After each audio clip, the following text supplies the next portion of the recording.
Jeudi 15 février de l'an 2024, vous faites bien de rallier sur TF1 pour vous informer. Mesdames, Messieurs, à la une de l'actualité, au lendemain de la fête de Saint-Valentin, célébrée hier 14 février, les jeunes amoureux de la ville de Malanville se disent très satisfaits des cadeaux reçus par leurs conjoints ou conjointes. Les précisions, vous les suivrez dans ce journal.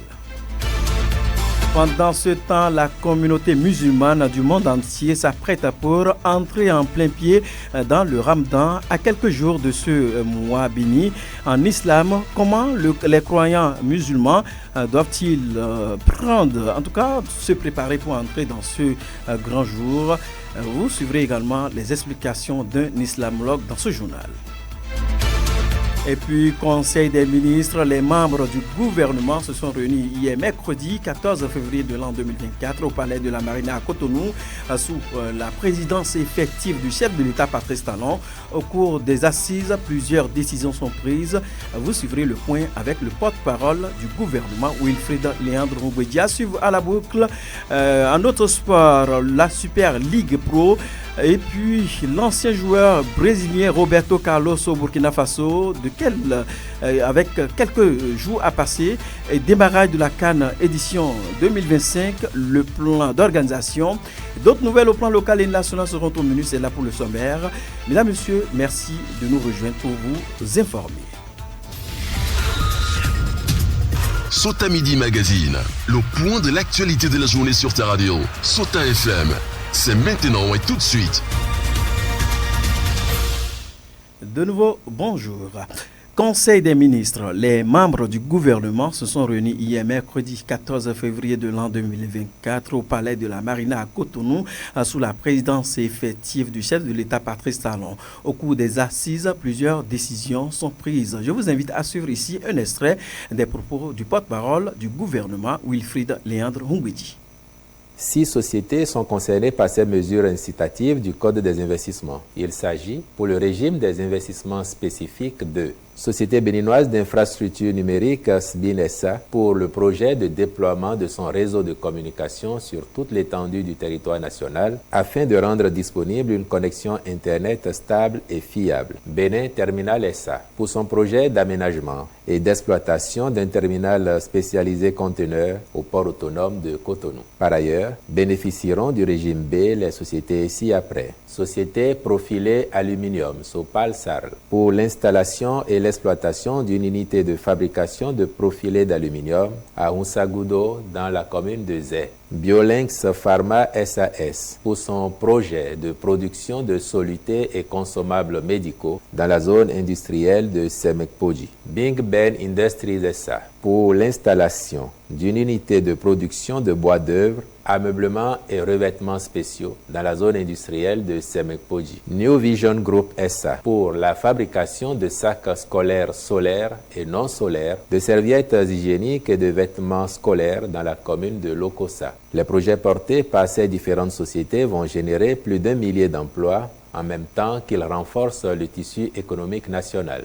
Dans le même temps, il a été autorisé la construction des infrastructures du pôle d'excellence en ophtalmologie dans divers centres hospitaliers avec l'appui d'un cabinet spécialisé pour effectuer les études. Extrait avec le porte-parole du gouvernement Wilfried Léandre Ngoubédia. Les dites infrastructures sont prévues pour être réalisées au Centre national hospitalier universitaire Hubert Koutoukou-Maga, dans les centres hospitaliers universitaires départementaux de Lomé et du Borgou, ainsi qu'au centre hospitalier universitaire de la zone sanitaire de Cotonou 2 et 3. Elles participent de la modernisation du plateau technique et constituent une solution pour optimiser les ressources matérielles, financières et humaines. De même, leur réalisation va élever la qualité des services et des soins offerts aux populations en facilitant notamment la référence et la contre-référence. C'est pourquoi le Conseil a autorisé la contractualisation avec un cabinet spécialisé pour effectuer notamment les études de conception architecturale, les études d'impact environnemental et social, ainsi que la surveillance et le contrôle des travaux. Au chapitre des rencontres et manifestations internationales, il a été autorisé la participation du Bénin du 10 au 17 mars 2024 à New York aux États-Unis à la 68e session de la Commission de la condition de la femme. À l'issue du Conseil extraordinaire des ministres, comme à l'accoutumée, le porte-parole du gouvernement a animé un point de presse. Saisissant l'occasion, Wilfried Léandre Ngwedji a apporté des éléments de réponse au sujet de la proposition de la révision de la Constitution au Bénin. Suivez les explications du porte-parole du gouvernement.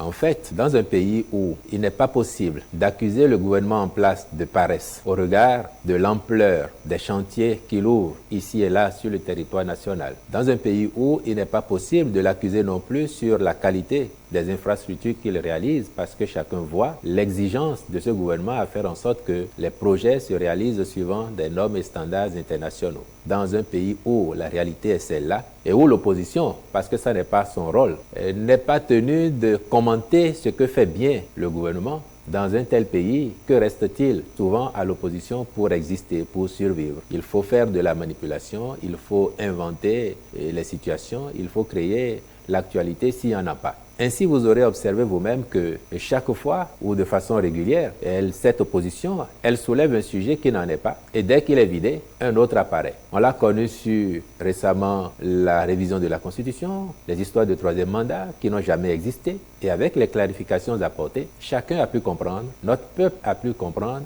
que la configuration de l'Assemblée nationale aujourd'hui est telle que même si un tel projet existait ou prenait corps demain dans l'esprit des gens de la mouvance, il n'a aucune chance d'aboutir parce que l'opposition a le nombre de députés qu'il faut pour empêcher éventuellement un tel projet de se concrétiser. Donc on aura compris que ça avait été un sujet agité juste aux fins de la mobilisation politique, aux fins de discréditer ceux qui sont en place. Maintenant que ce sujet leur est retiré, il fallait en trouver un autre. Et c'est celui-là dont vous parlez, le prétendu plan pour assassiner les responsables au premier plan de ce parti, donc décimer la hiérarchie du parti. C'est bien ce que les amis démocrates entendent faire gober au peuple.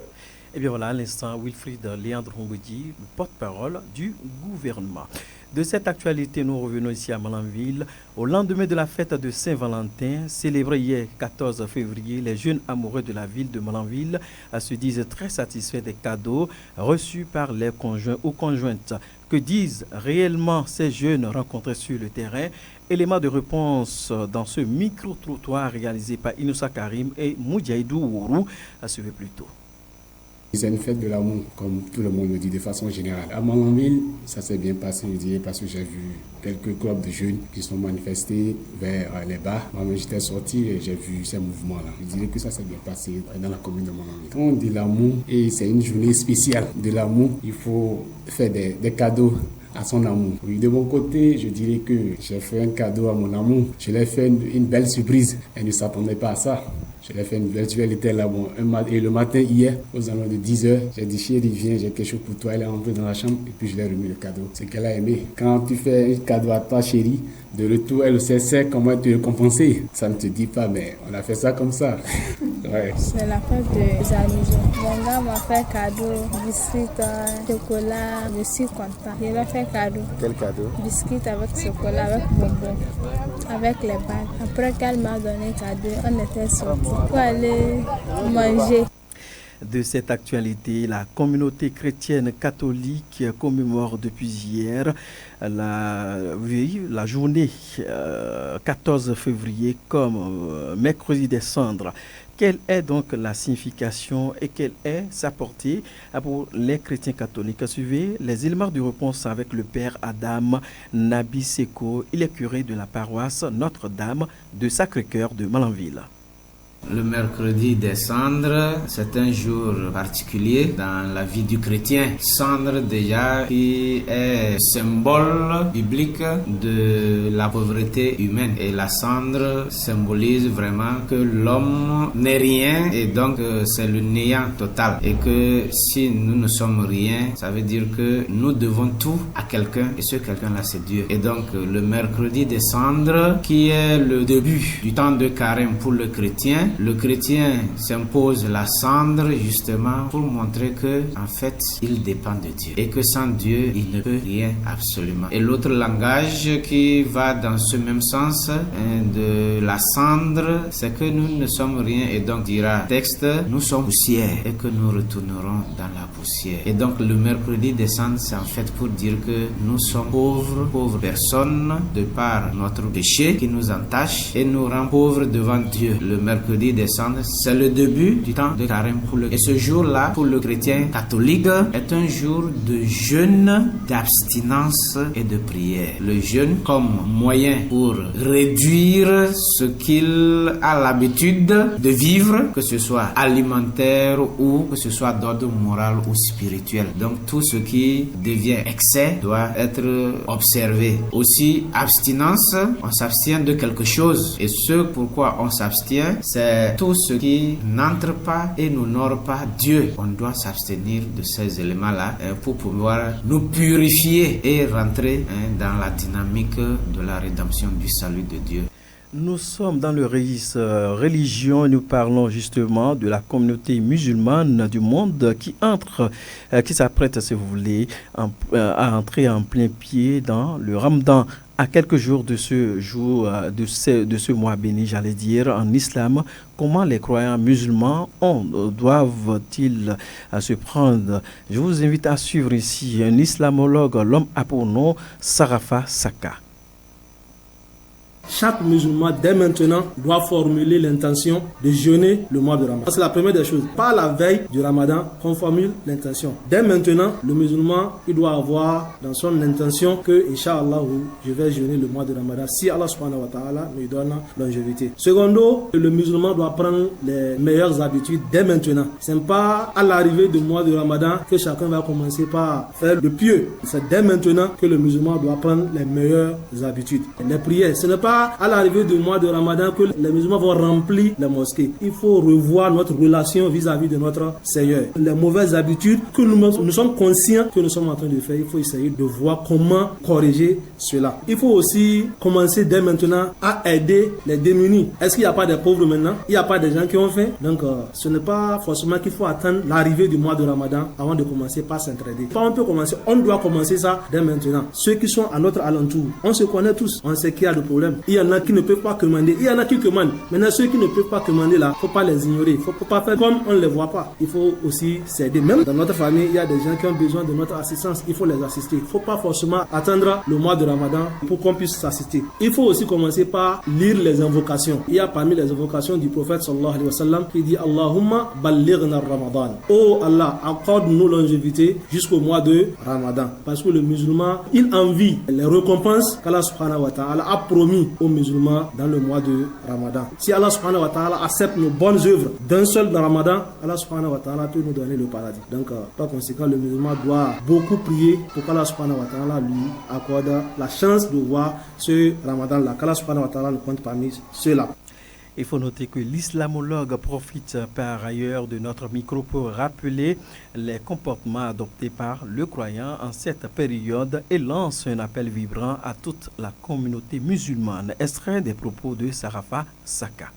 Il faut commencer à habituer son organe à jeûner. Le prophète sallallahu alayhi wa sallam, dans ce mois de Shaban, le mois lunaire que nous vivons actuellement, le prophète a l'habitude de jeûner plus dans ce mois-là. Et je fais appel aussi à nos sœurs, à nos mamans qui ont des dettes de Ramadan. Donc c'est le moment propice pour rembourser cette dette-là. Parce que la dette d'Allah subhanahu wa ta'ala est la plus importante. Un fidèle venait demander au prophète sallallahu alayhi wa sallam que voilà, ma maman est décédée et elle a des dettes de Ramadan. Qu'est-ce que je dois faire? Le prophète sallallahu alayhi wa sallam dit le Ramadan c'est la dette d'Allah subhanahu wa ta'ala. Donc il faut rembourser la dette d'Allah subhanahu wa ta'ala. Ça, c'est celui qui ne vit plus. Toi, tu es encore en vie. Allah subhanahu wa ta'ala t'a encore accordé la longévité. Donc il faut profiter. C'est le meilleur moment pour rembourser nos arriérés. Il ne faut pas oublier. Et on ne peut pas échapper à cela. Allah subhanahu wa ta'ala, nous allons nous rendre compte de toutes nos actions. Il ne faut pas attendre le mois de Ramadan. Il faut se repentir. Nos péchés, jour et nuit, nous péchons. Donc il faut demander pardon à Allah subhanahu wa ta'ala et délaisser ces mauvaises actions. C'est très très primordial. On ne peut pas vivre sans sans se quereller. Ça, c'est impossible. Le prophète sallallahu alayhi wa sallam dit qu'il n'est pas autorisé à 2 musulmans de se quereller au-delà de 3 jours. Sinon, Allah subhanahu wa ta'ala va pardonner à tout le monde, sauf à 2 personnes qui se querellent à cause des biens de ce monde. Il faut éviter cela. Nous lançons un appel à ceux-là qui, entre eux, il y a de querelles. Ils n'ont qu'à essayer de digérer cela. Ils n'ont qu'à essayer de se pardonner. Sinon, ils risquent de rater toutes les bénédictions du mois de Ramadan. Parce que toutes les bénédictions qu'Allah a promis durant ce mois, ceux qui ne s'adressent pas à la parole, ils ne feront pas partie de cette bénédiction-là. Tel que le prophète sallallahu alayhi wa sallam l'a dit. La nuit du 27, le prophète sallallahu alayhi wa sallam n'a rien fait de spécial. Donc si Allah n'a rien dit par rapport à un fait, le mieux, c'est de se taire par rapport à ça. Mesdames, Messieurs, cette session de l'information se poursuit, mais avant tout, on marque juste une courte pause. Sota Info Midi, le point de l'actualité sur ta radio. On parle éducation dans cette deuxième partie. Le monde scolaire part en congé de détente demain vendredi 16 février de l'an 2024. Une période pendant laquelle apprenants et enseignants vont souffler un tout petit peu. Quel est le sens des congés de détente? Élément de réponse apporté ici par Ulrich Afouda, lui, il est directeur d'une école privée ici à Malanville. Les congés de détente, comme vous l'avez dit, ce sont des moments de repos que les autorités au niveau scolaire ont accordé à tout le système. Vous savez, ce n'est pas facile de se lever matin, midi, soir et d'être à l'école, d'être dans les collèges ou établissements pour le déroulement des activités pédagogiques. Donc, les supérieurs ont donné ce moment-là pour que chacun puisse se reprendre, se reposer, se réorganiser, voir qu'est-ce qui a marché dans ce qu'on a déjà fait pour la première partie et la suite, comment l'organiser. Donc c'est un moment de repos pour tout le système, ce qui concerne élèves, apprenants et enseignants. Donc l'administration, elle continue son travail, histoire de colmater les brèches. Mais pour les enseignants, les apprenants et les élèves, c'est un moment de repos pour leur permettre de se réorganiser pour pouvoir continuer le calendrier scolaire. La durée du repos, c'est 1 semaine. Nous commençons le 16 février et ça prend fin le dimanche 25 février. Donc le lundi 26 février à 7h déjà, les portes seront ouvertes au niveau des collèges et au niveau des écoles. À partir de 8h, les portes sont ouvertes. Cet acteur du monde éducatif profite de notre micro pour lancer un appel à l'endroit des apprenants et aussi à leurs parents. Suivez plutôt. Donc, le message que j'ai pour les apprenants d'abord, c'est de leur souhaiter un bon repos et leur demander de ne pas abuser de ces repos-là. On leur a accordé ce repos juste pour essayer de rattraper ceux qui n'ont pas pu lors du déroulement des cours et se reposer et organiser correctement leur temps, histoire dès que nous allons reprendre 1 semaine après. Puisque vous savez, la deuxième phase là, juste après les congés, le temps est court, il y a aussi les congés de Pâques qui sont là, tout est compressé, donc il va falloir qu'ils se réorganisent pour pouvoir gagner du temps dans ce que nous allons continuer pour les jours à venir.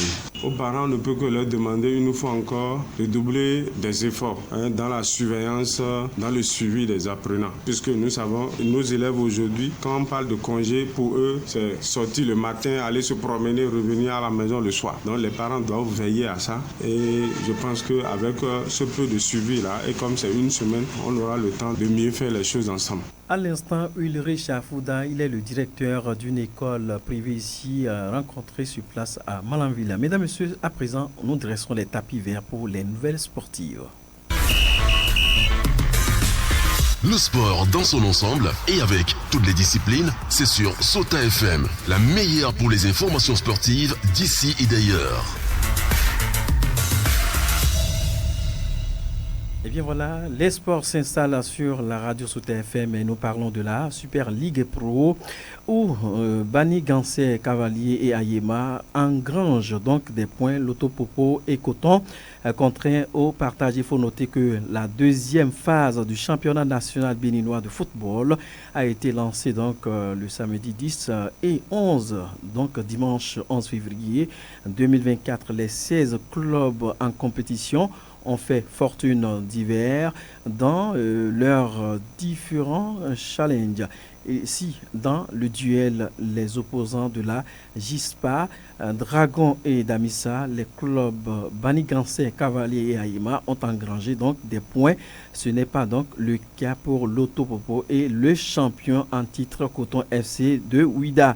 Ils ont été contraints donc à un nul, 0 but partout pour le match de l'Autopopo et 1 but partout dans le match de Coton. Dans la cité des Sora, voilà, les Savalois ont également battu AS Cotonou sur le score d'1 but à 0. Takouné a été donc surpris dans sa forêt par la Sobemap avec un score de 1 but à 2.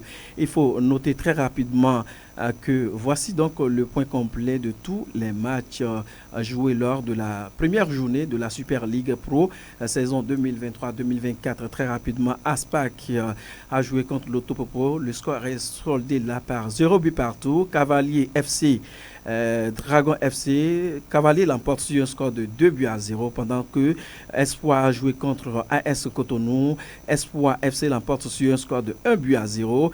Takouné Sobemap, Sobemap l'emporte sur Takouné 2 buts à 1.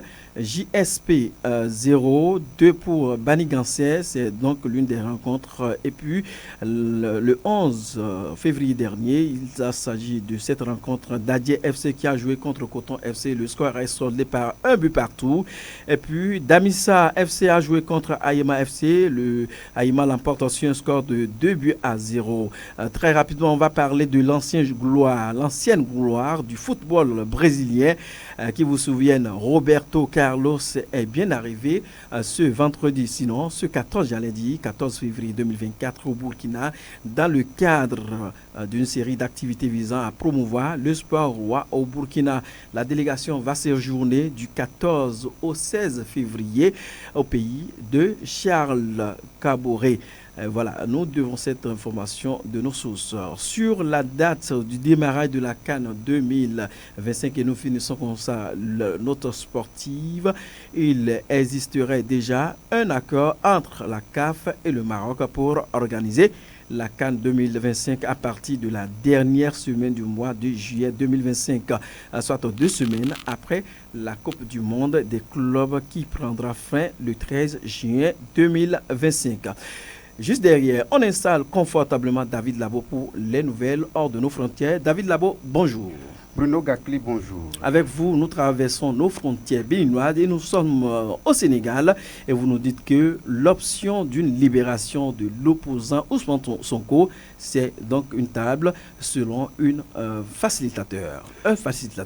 Effectivement, Bruno Gakli, au Sénégal, 10 jours après l'annonce par le président Macky Sall de reporter la présidentielle, le mécontentement au sein de la société civile ne faiblit pas. Pour l'heure, pas de signe du président Macky Sall d'une volonté de faire marche arrière par rapport à sa décision de reporter la présidentielle.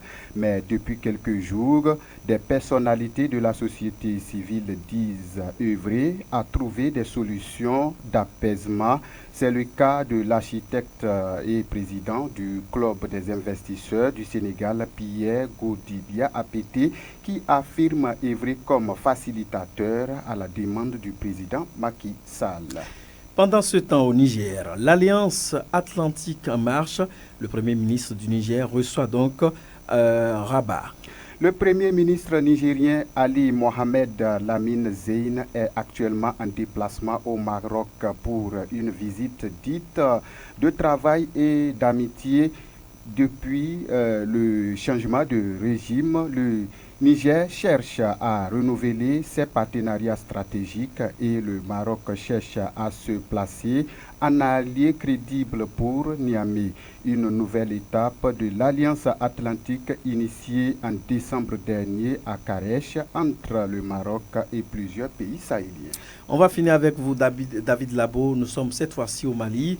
Bamako affirme avoir piraté une entreprise française pour récupérer des données électorales. Au Mali, les autorités maliennes de transition affirment avoir piraté une entreprise française pour récupérer des données électorales. Le mardi soir, dans le journal de la télévision de l'État, ORTM, Un long reportage a été consacré au piratage par les cachets maliens au service des autorités de transition. De l'entreprise française Idemia a été accusée d'avoir pris en otage ces données. Merci à vous, David Labo. Nous refermons ce journal par vous.